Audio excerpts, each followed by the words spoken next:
Hi, and welcome to The Regulated Mother.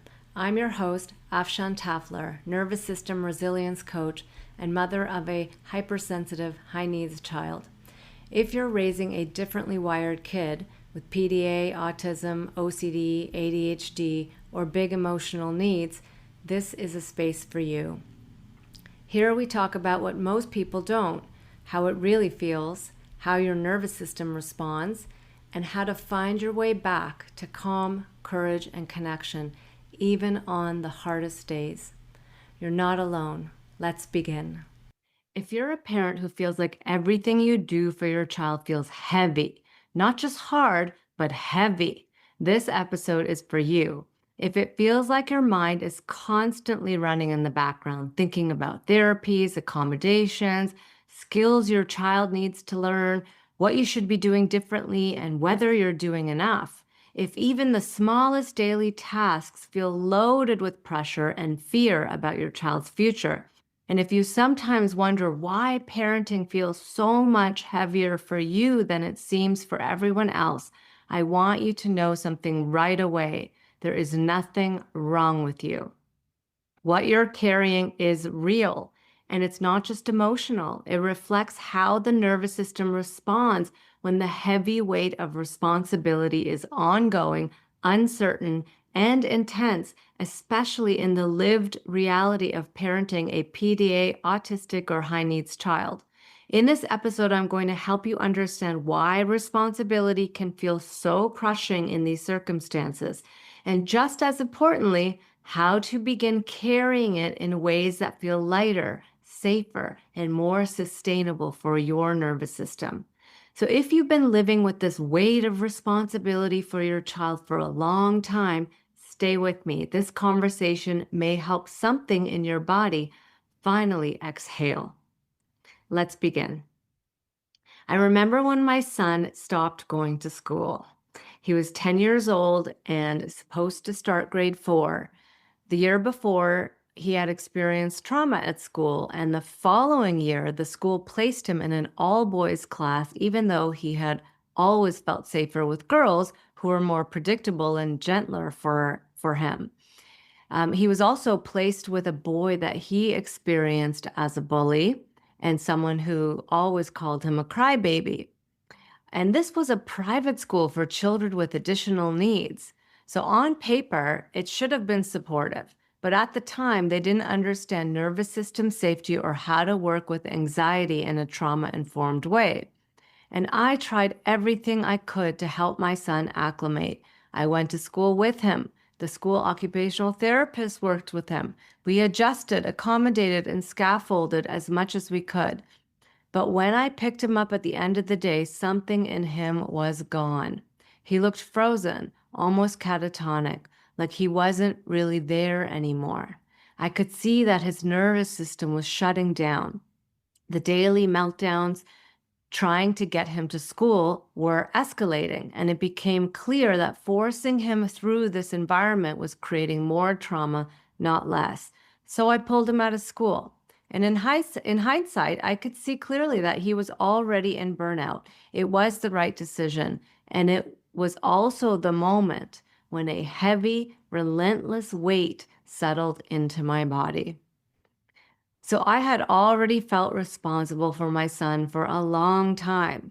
He had always needed more support than other children, and he was extremely demand avoidant, and he required a great deal of scaffolding just to function in daily life. But once he left school, the responsibility felt absolute. Suddenly, it felt like everything was on me. His learning, his development, his future, his ability to make friends, his milestones, his eventual independence. Underneath all of that was a deeply conditioned belief I hadn't fully recognized until then, that how he turned out would somehow be a reflection of me as a parent. This is where responsibility shifts. It's no longer just about care and guidance. It becomes infused with fear and pressure and conditioned meaning. Okay, responsibility stops feeling like something you do and starts feeling like something you carry all the time. Each day became this weight of responsibility, this constant mental scanning of what I needed to try next so that he could keep learning and developing. The weight of his future felt like it rested on me. My body teetered on the edge of overwhelm daily. It felt like if I don't figure this out, then who will? Okay, so when my son left school, he wanted nothing to do with learning. Okay, like at first we tried unschooling. We visited zoos and aquariums and science centers so that he could learn without pressure or demands. And for a while, this worked. But as his OCD worsened and his PDA went from more internalized expression to more externalized expression, and then hormones began to enter the picture, and even those gentle forms of learning became intolerable for him. Eventually, we entered a long stretch, nearly 6 years, where there was no formal schooling and very little visible learning. His mental health declined, the level of aggression and violence increased, and we tried medications in hopes of helping him feel better. And unfortunately, they didn't work well and caused side effects, including regression in his development. And there were periods when he was housebound, and he's been on and off housebound for years, and daily life became very small. So during that time, my seeming sense of responsibility narrowed dramatically, right? Like I no longer had to worry about academics or progress. But now I was focused on getting him to meet his basic needs, which became another huge weight, often filled with even more fear when he couldn't eat well or toilet well or sleep enough or practice much hygiene. And each day became about helping him survive the day. And although the pressure to learn and develop left the table, the weight I carried around his mental health only grew heavier. Okay. Fear was always there. How am I going to get him to do this? How will he ever function? What will his life look like? What does this mean about me as a parent? Okay, trying to get help from the outside, from doctors or therapists, didn't help and often made things worse. I would walk away from those calls feeling like I wasn't doing enough for my child and that I should somehow take on even more responsibility. So my body felt loaded and heavy. Fear of the future left me frozen and numb for many days, just trying to get through. I'm sure you can relate if you're in this position. It took me a long time to understand that the weight I was carrying wasn't just about circumstances. It was about how responsibility interacts with the nervous system and the brain's meaning making. Okay, so let's understand, why does this responsibility for our child feel so heavy, right? Like not just from a mind perspective, but it feels heavy in the body. Okay, so if responsibility feels heavy for you, it's not because you're weak and it's not because you're not resilient enough. It's because you're carrying a different kind of load, one that hits multiple layers of the nervous system all at once. So here are the reasons responsibility can feel so heavy when you're parenting a PDA, autistic, or high needs child. So number one, the load we carry is actually bigger than the norm. Okay, so the load is bigger. So all parents carry responsibility for their kids' well-being and development, right? And that's normal. But when your child has higher needs, you have to do more. You have to think about more. You have to adapt more. So it's not just parenting, okay? It's therapies, accommodations, school advocacy, regulation support, environmental tweaks, communication shifts, skill building, prevention, recovery, repairs, planning ahead, and constantly rethinking what will help. Your mind can become consumed by always thinking about how to help your child develop and function in the world, right?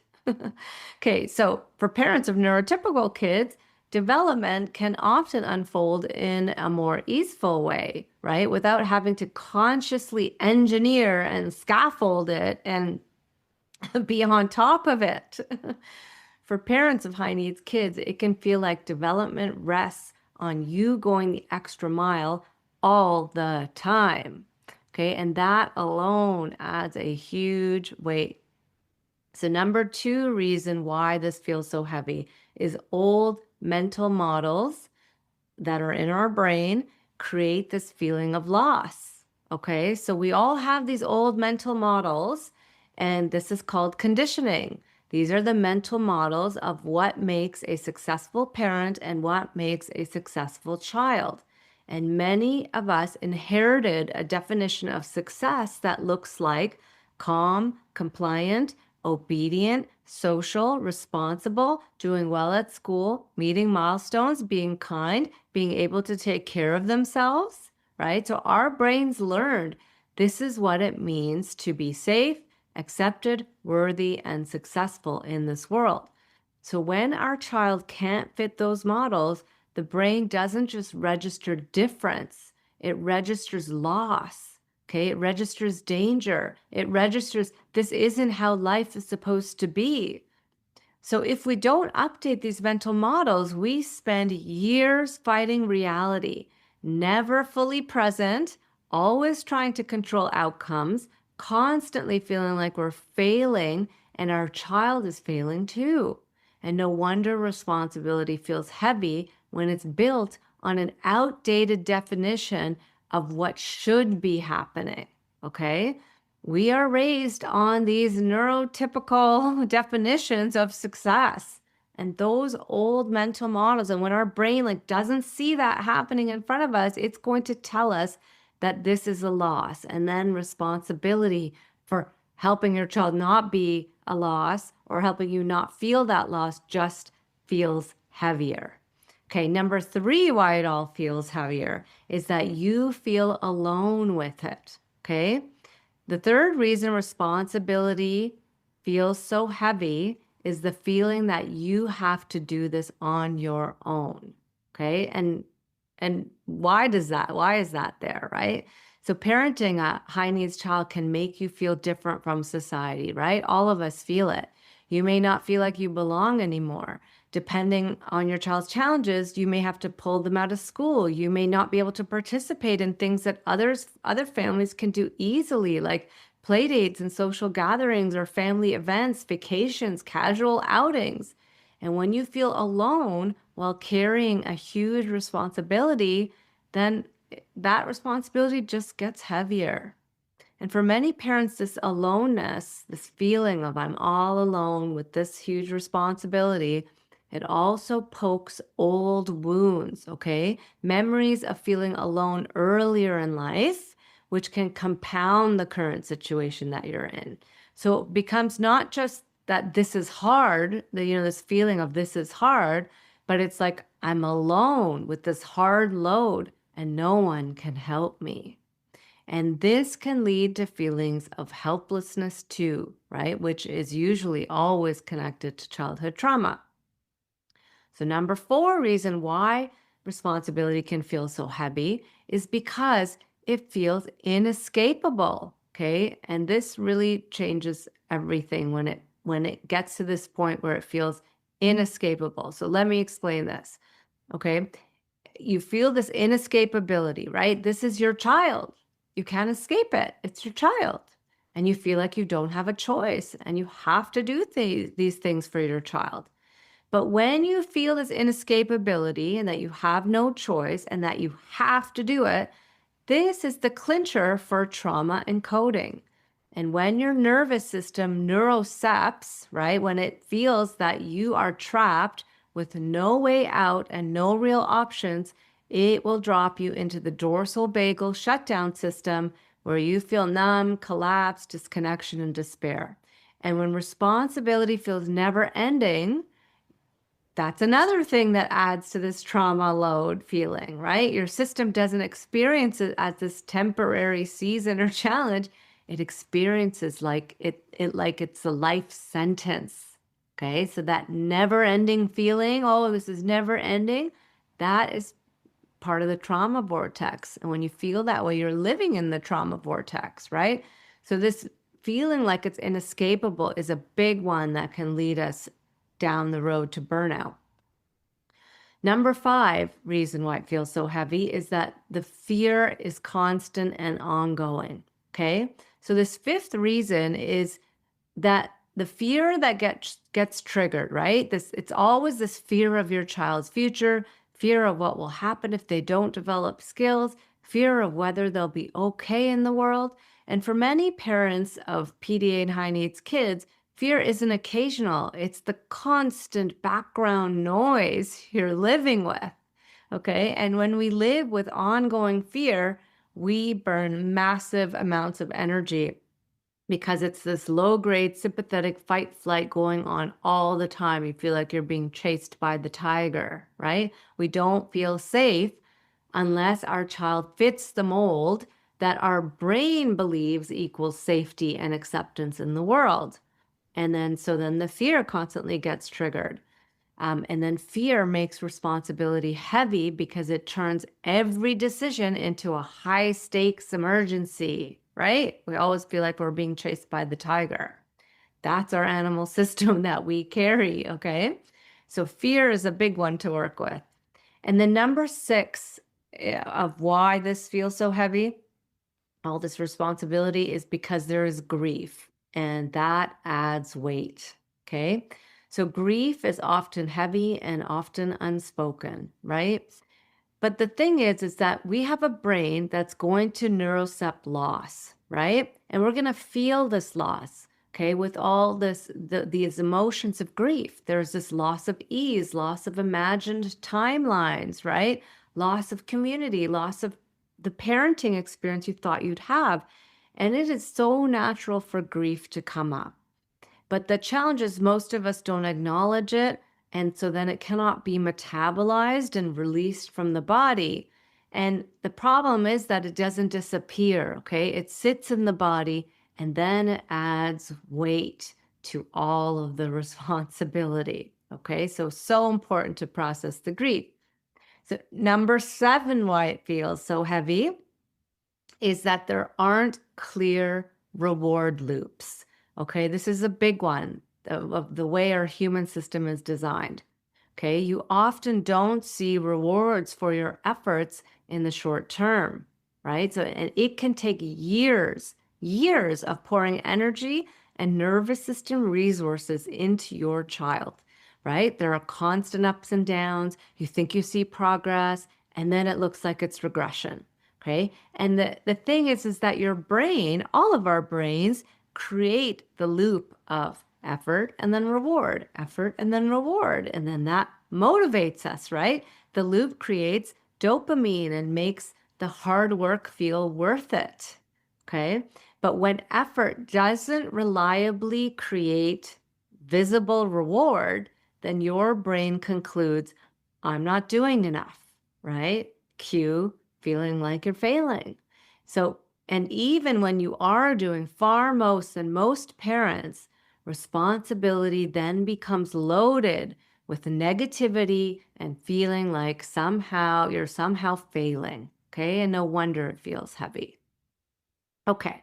So those are the 7 reasons of why responsibility can feel so heavy.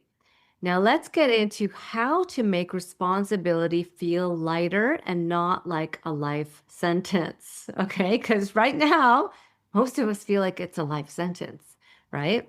And the goal isn't to pretend that the load isn't real, right? The load is real. There's a lot there, right? The goal is to change our relationship to the load and to change the felt sense of carrying it so that responsibility is no longer fused with panic, shame, entrapment, and hopelessness, or even the heaviness. Okay, we want to change our relationship to responsibility. We want to change the meanings behind it. And you can do this, okay? So there's a lot of hope in this. You can do this. So here are the shifts that help. Okay, number 1, self-compassion for the greater load and taking the micro breaks, okay? So we need to start by acknowledging the truth, right? We don't want to gaslight ourselves and say, oh, like I'm not carrying this load. You are. There's a lot more that you are doing than most parents ever have to do. So let's start by acknowledging the truth that you are carrying more, okay? And that is the truth. But And then we can bring in self-compassion. And this is where self-compassion matters here, not as a nice idea, but as nervous system medicine.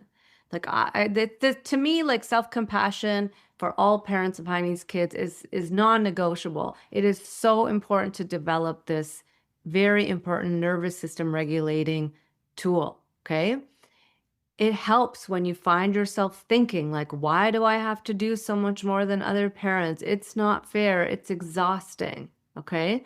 And in addition, many parents I work with are so hard on themselves, always feeling like they are not doing enough for their child, feeling like somehow they need to be even more responsible than they already are. Why do we do this to ourselves? So listen, compassion doesn't remove the load, okay, but it reduces the added layer of self-attack. And alongside compassion, then can you give yourself some little breaks? Small ones, real ones, because the nervous system can't carry a heavy load without moments of downshifting. The nervous system needs moments of rest so it can repair, regenerate, and keep going, okay? So how can you allow yourself a break from the responsibilities when you can? And I know for some of us, it's very hard to get a break from the responsibilities.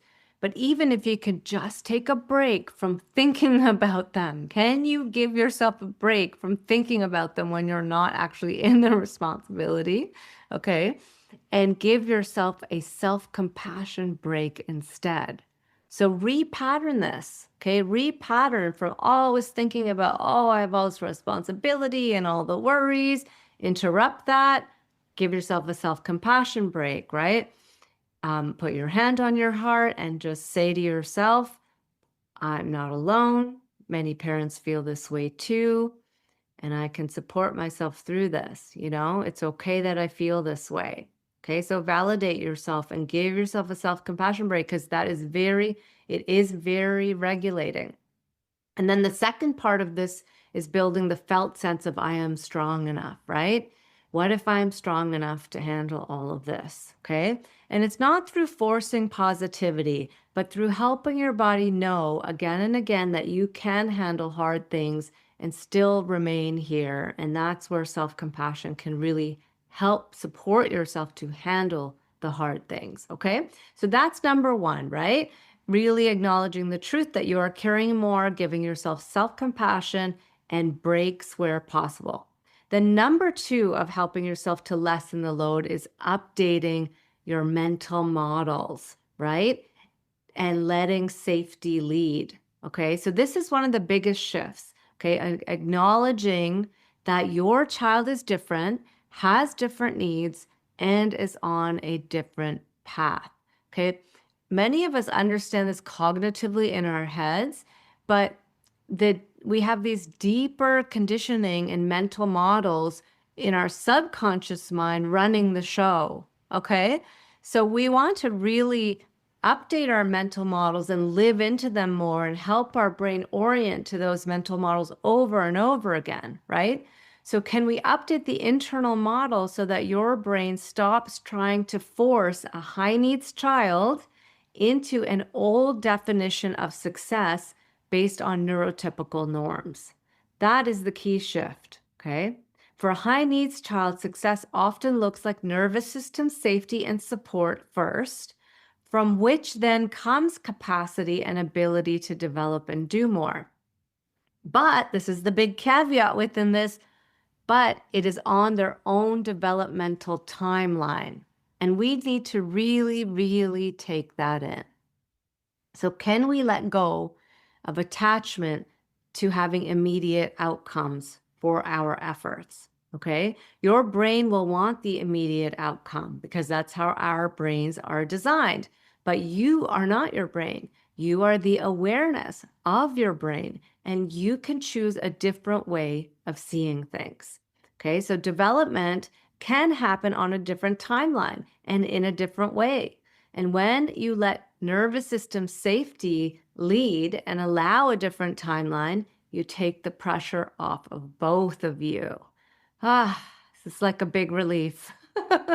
When I stepped into this, it was such a huge relief. Okay, we're allowed to be different. We're allowed to have a different timeline and we're allowed to have our own journey. We don't have to match the mental model that my brain told me is success. Woo!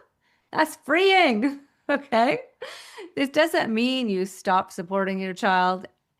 It really means that you stop measuring worth and success by whether results show up quickly and whether results match neurotypical norms. Okay, so number 3 of lessening the load is build a tribe so you're not carrying it alone. Okay. And this is not an easy one to do. It's not an easy one to do depending on where you live and how much time you have on your hands and if you have understanding people around you in your community, and if not, then build it online, right? Because humans are not meant to carry heavy responsibility alone, okay? Research study after research study shows that like when you're in community and you have healthy relationships with others and you feel like you're supported, you have better health, mental health, and physical health outcomes in life. Okay, so creating a tribe can mean community, friendships, even a therapist or a support group, or any place where you feel understood and where your child can belong to.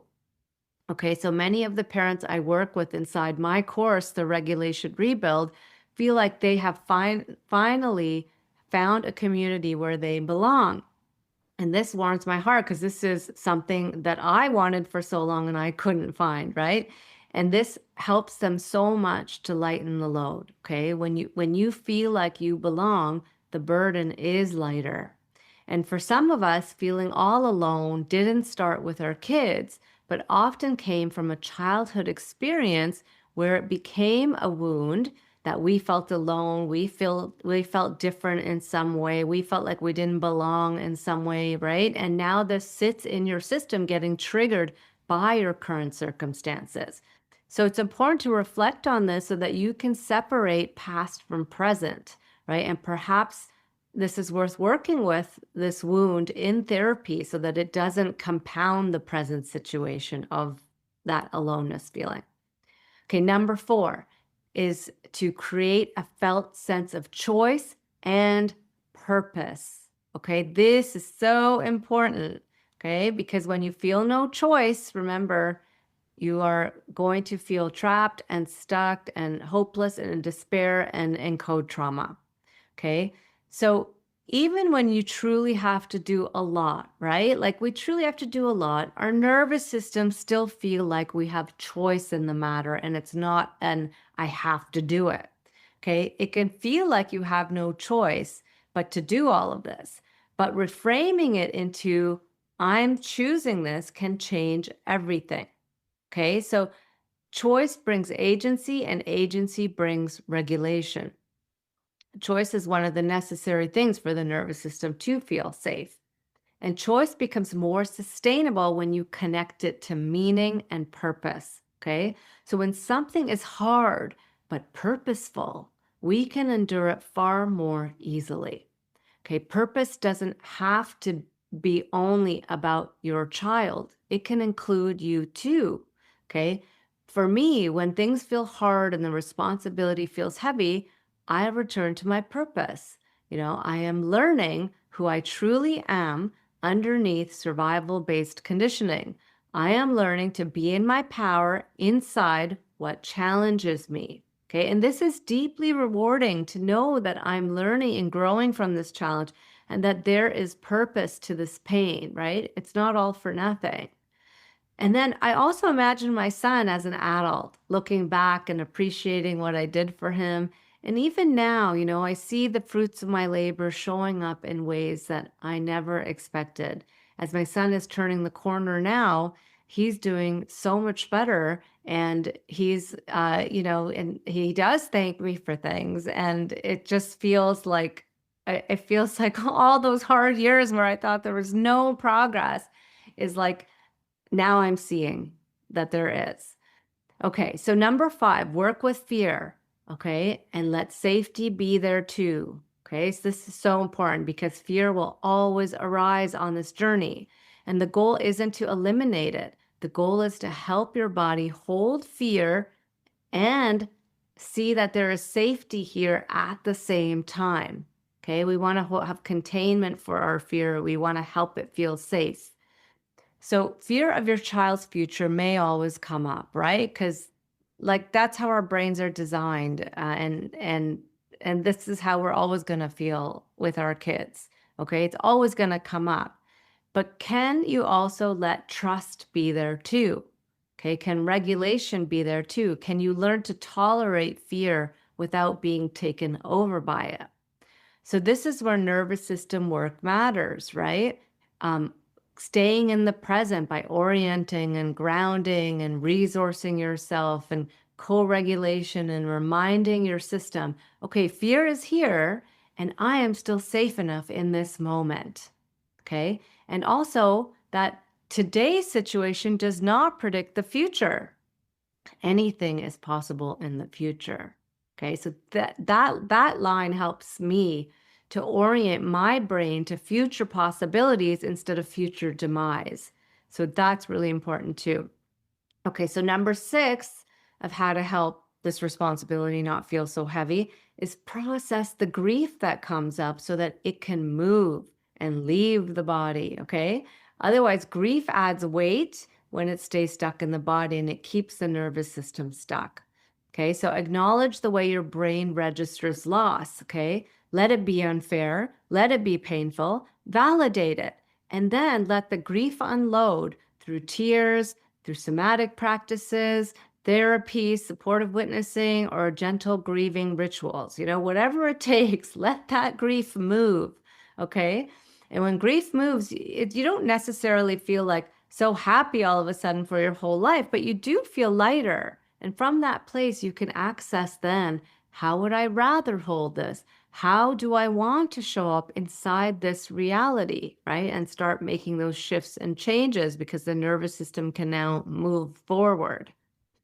Okay, number 7 is to orient to glimmers so that your brain gets that reward signal.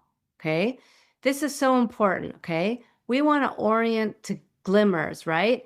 Uh, Not only to like progress or milestones, but to present moment rewards, which I'm calling glimmers, like little moments of that you can appreciate and take in, okay, are called a glimmer that you can really feel in your body. And this can be things like, what do you love about your child, right? Looking at what you love about your child, even the smallest things like their soft cheeks or their hands, the way your child gets excited about something, the TV shows they love, the tiny moment of connection, the sparkle in their eyes, the funny comment, the moment they let you in. Okay, it's so important to get our brain to orient to these tiny little glimmers because they matter because they give your brain reward loops in the present. Okay, they tell your nervous system there is goodness here too. And when your nervous system receives those small rewards, then it has more capacity to keep going without needing constant proof that everything is improving.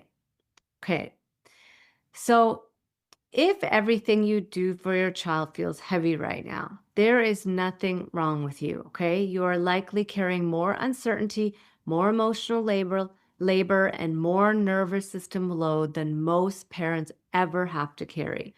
And you are doing it with care and devotion, even when it doesn't feel like enough.